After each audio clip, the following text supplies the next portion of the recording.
Hi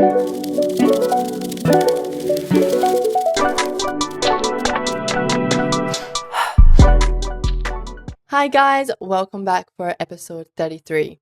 So last week we focused on building a predictable sales pipeline and explored how businesses can move from that chaotic feast or famine sales cycle to consistent, reliable revenue. Now the big takeaway was that consistent revenue doesn't happen by chance. It comes with having a well-defined, repeatable system in place that turns opportunities into predictable outcomes.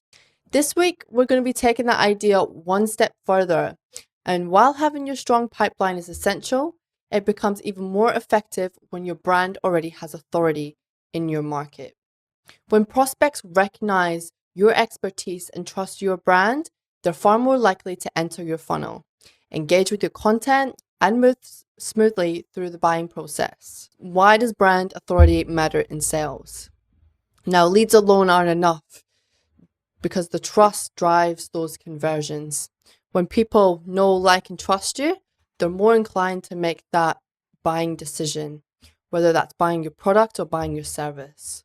Well, if you can just imagine, Chloe, say you've got, two businesses doing exactly the same thing. You've got one that just pays for paid ads, and you've got one that does paid ads. They do podcasts, they do posting on LinkedIn, they do events, creation. They do content creation, they do videos, and with all that content that they're creating, they're actually sponsoring, creating paid ads, sponsored links, and people are getting to see that person or that brand everywhere, right? So you've got these two companies, one's doing one and one's doing pretty much nothing, right? When it comes to that decision of, which brand are you going to go with? You're going to go with the one that you know, right? And this is the whole point of building content, to educate your customers. And basically what that does is not just educate the customer, but it provides that ability to start that kind of emotional connection with the customer before they even know they are a customer. And if you're the one that's educating people on the problems that they're having and how to solve those problems and how your brand can solve them, then you're going to be the winner. Yep. So having that brand authority shortens the sales cycle. Prospects, they already believe in your expertise, if you like. And yeah, that's exactly it. I mean, that's the whole point of brand marketing, is to strengthen your brand in the marketplace. And it builds that long-term differentiation between you and your competitors. When, you're competing on price, it's, oh, this person has a sale, so I need to do a sale. Whereas when you're competing on authority, it's all based on your perceived value. If you have more authority in your industry or in your market, you're going to be perceived to a higher value, which means you're going to be able to set your prices to that more expensive or luxurious pricing. Well, it's not even just about the price. I mean, it really is about the perception of how people perceive that brand. An example of this would be, say, market leaders in any industry. They don't always have the best product. What they generally have is the strongest perceived authority. So it's they're winning the brand competition. That's the brand. They're the brand that people recognise. They're the brand that are have been brand marketing, I suppose. And there's some metrics that you can use or look out for, including inbound lead quality, deal velocity, so how quickly you can get a deal across the table, and the referral volume. So the better your brand authority, the better everything will just work. Yeah. Now, thought leadership is the foundation of brand power. And thought leadership is the practice of being recognized as an expert or authority in a specific industry, niche, or area of expertise, where others look to you for insights, guidance, and credible advice. And there's a few methods that you can do to establish thought leadership. So LinkedIn posts, articles, carousel content, what you want to be doing is you want to be creating those blog articles, answering those questions that people are putting in into Google. Because even if it's simple and Google AI sees it first, or they look at Google AI, you're still being linked in there, and that's a backlink for your website. Now, when you have that blog content, you then want to turn that into carousel content. Depending on whatever the blog is about, you can talk, how to do this, how to do that, four ways into doing this, 3 ways that I do this, and so on and so forth. And then you can also do LinkedIn posts on this, and you can talk about you writing the blog article. You can talk about that specific category or industry, or you really want to expand on that and not just put it up and then that's it. The second one is podcasts. So like the Adonis Effect, share your expertise on a podcast. You don't even need, any fancy equipment. All you need is a camera. You can use your iPhone and maybe even a little mic, which you can probably get off Amazon for like $20. And it all compounds from there. The more money you generate from your business and, the podcasts that you're doing, then, you start looking at buying mics, then you start looking at buying equipment and a studio and so on and so forth. Last one is webinars, panels, or speaking engagements. And this is a big one as well, because when you're speaking and people are finding you influential, they're going to start thinking about your industry, and the first thing they're going to think about is you, and you're going to be the go-to person, whether that be through your Instagram, Facebook, TikTok, YouTube, whatever that may be. That's exactly right. And if you look at like a lot of the B2B stuff, especially even the stuff that we do on LinkedIn, when we're sharing posts and articles, and we're speaking about different things that to our audience, and getting people's feedback and all that kind of stuff. That's the type of stuff that does allow people to see that you're the thought leader in that particular industry. And make no mistake, I mean, this is not easy by any means. No. It's difficult to do when you're still, especially if you're still stuck in the weeds of the actual business itself. And even if you're not, I mean, it's just so difficult to do. And I know that there are, there's loads of people saying that they can do it for you and this, that, and next thing. But, you just need to make sure you've got that strategy and you're executing on that strategy just for that part of the business itself. Yep. And the thought leadership builds trust with your ICP or your buyer personas, because it demonstrates your expertise without even having to sell to them. It educates your prospects on problems and solutions, and it might be problems that they're not even aware of. And it positions you as an authority that others will quote in reference to. Yeah, so some of the common mistakes, and I do this myself, is the first one is posting sporadically. Even though I've got a strategy in place, it's still difficult to make sure that you're doing it. This is why you need to use a tool, and why we're building a tool within our platform to automate as much of this as we possibly can. The second one is focusing on features instead of insights. People want to learn more about what's happening and what could be happening in the future, rather than just features of whatever your product and service is. And the thing is, if people are really interested in what you're delivering in terms of insights, they'll generally automatically start to see what it is that you offer anyway. And especially from a feature perspective, if it's a product. And this is one of the big ones, is mimicking competitors. Look at the competitors and thinking, if the competitor's doing that, we should be doing that as well. Because the thing is, they're probably sitting thinking exactly the same with what they're doing, rather than being innovative and driving things forward in your industry and being that, that go-to innovative company that's doing things differently, spearheading innovation. The problem is with that as well is if, you can mimic competitors and you can do exactly what they're doing, but you're not them. You don't have their, brand authority. You don't have their personality and why people love them. And if you start mimicking and just copying competitors, people are going to see that as a negative and go, oh, you're just trying to be like them, and they will get put off on it. 100%. I mean, at the end of the day, you've got your own brand voice and, your own core values and why what your why is. I mean, why you're in business. It's not to try and mimic or replicate what a competitor's doing. It should be, No. you should be in there doing your thing for the benefit of your customer. Yeah. So some content that strengthens your pipeline. Now, content as well interlinked with your website is your 24/7 salesperson. And that's one that we don't think about because, it's always up there, but it's your 24/7 little silent salesperson. Now, the types of content that can accelerate the buyer's journey is educational guides addressing top of funnel pain points, case studies that prove results, which is your mid funnel, um, frequently asked questions, demos, or objection handling content, which will target your bottom of funnel. Now, for your consistency and impact, you want to repurpose content across LinkedIn, email, and other channels. Focus on the quality content rather than quantity.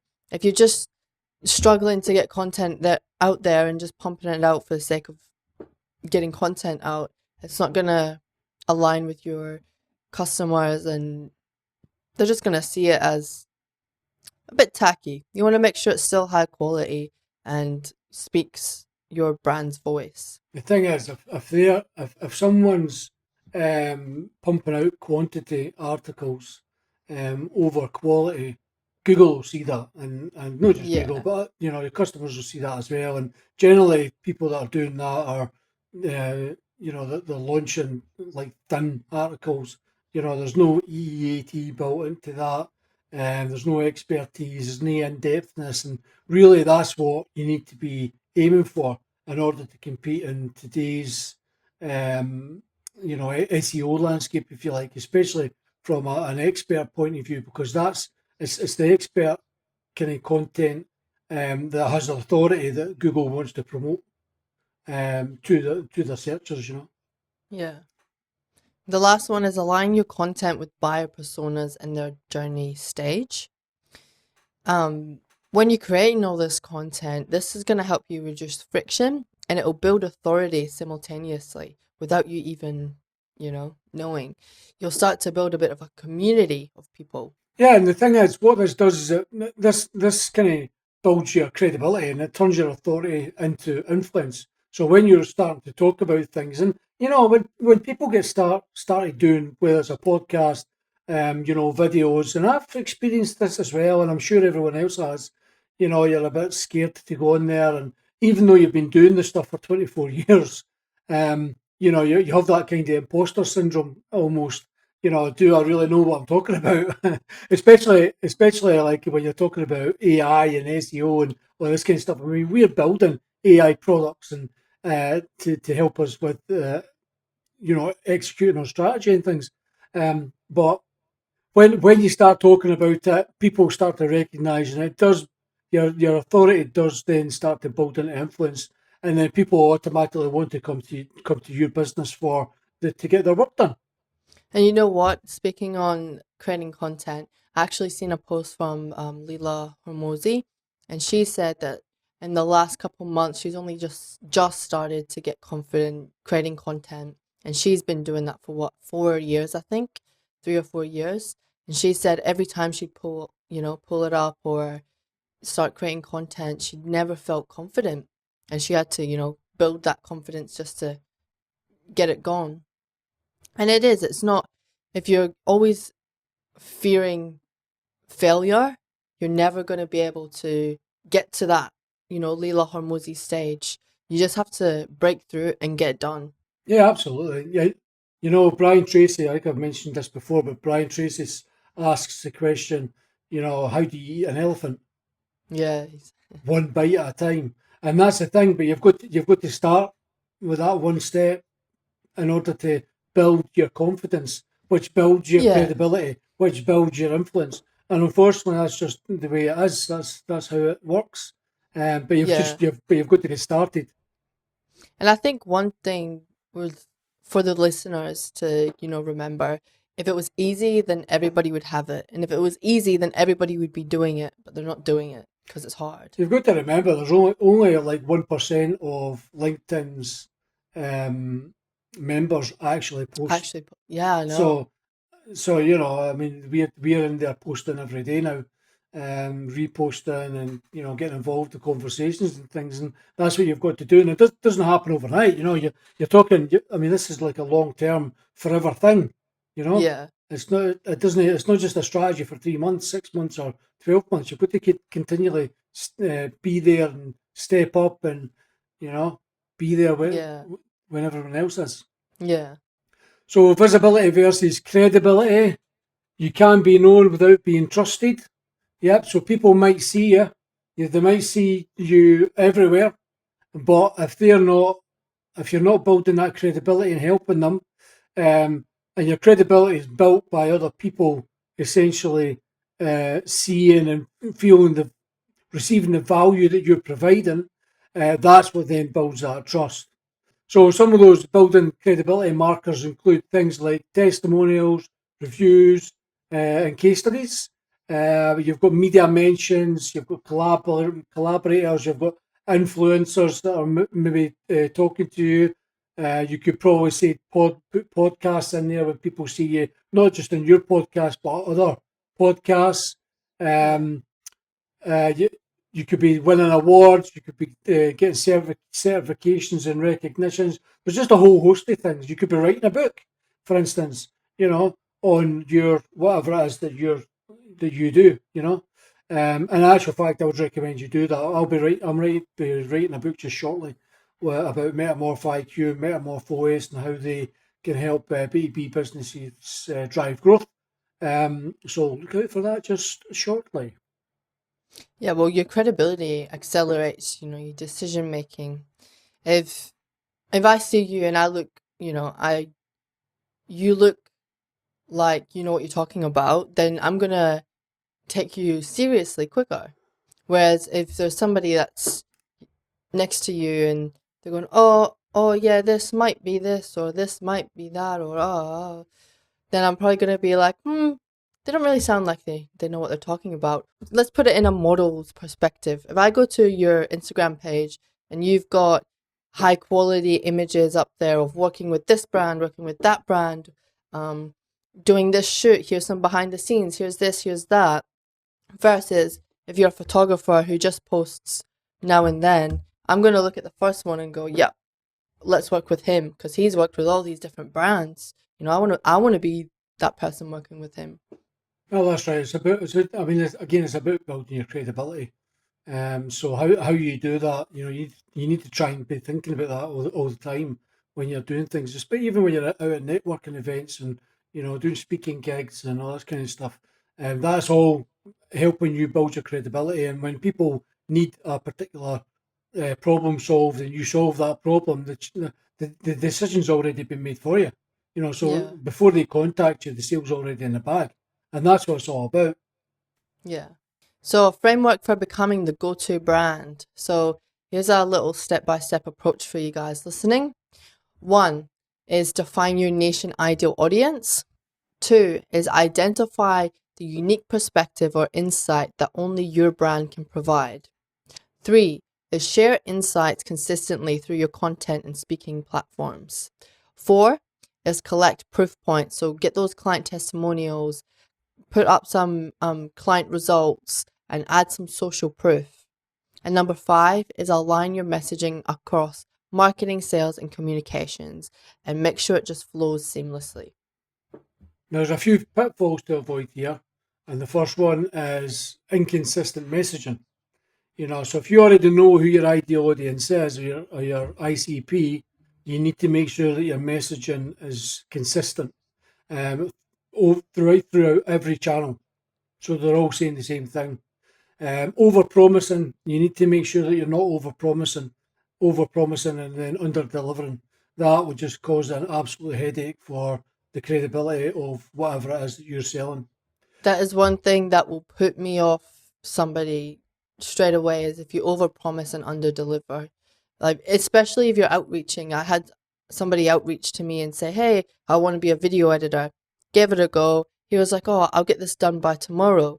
Tomorrow came and then it was just crickets. Don't overpromise and underdeliver because then you're ruining your credibility, you're ruining that relationship with that they're not going to trust you anymore. That's right. And another one is neglecting the long-term positioning. So that's when you might not actually position your business properly, or you keep changing position. And we've done this as well, where when I was a Joomla developer, we focused just solely on Joomla, and then we started using HubSpot. This is going back about 12 years ago, maybe even longer than that. Started using HubSpot, so we started offering more marketing and strategy services, but we hadn't actually repositioned who we were. And I suppose in some sort of respects, with our new launches, which will be happening soon, with Metamorph IQ, Metamorph OS, we're kind of repositioning ourselves as well. And I suppose when you think about it, going back to the step-by-step approach you talked about, point two is identifying the unique perspective or insight on your brand provides. Well, we've got that in terms of what we will be delivering. So some quick wins for some teams. Make sure you're focused on content. Make sure your activity, on whether it's on LinkedIn or any other channels, is consistent and long term as well. Again, this isn't just a let's do this week and do something else next week. It all needs to be consistent and continually going. And you can also activate some simple credibility building campaigns, just for some quick wins there as well. Yeah. So integrating brand authority into your pipeline. So authority makes every stage of the pipeline more efficient. Your awareness, prospects seek you out. You become the branded search on social media when, you're looking for B2B growth solutions. Adonis Media is there. Lead generation. Your inbound leads are higher quality. You're going to have less tire kickers because they understand who you are, who you service, what you do, and how you can help them.